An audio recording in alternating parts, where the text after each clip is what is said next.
ఘటోత్కచుణ్ణి చంపడానికి మళ్ళీ నేను ఎంతో పరిశ్రమ చేసి చంపాలి.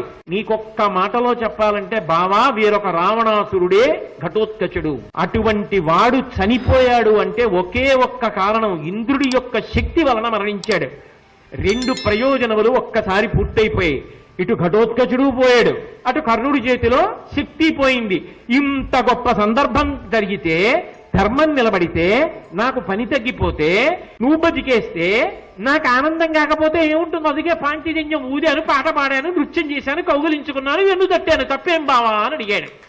అమ్మ నాయనో మహానుభావ, నీకు తెలుస్తుంది తప్ప మాకెక్కడ తెలుస్తుందయా?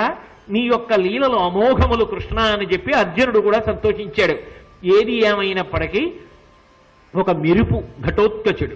నిజంగా ధర్మాత్ములైనటువంటి పాండవులకి ఎప్పుడో కురుక్షేత్ర సంగ్రామ భూమి యందు ప్రమాదం వస్తుందని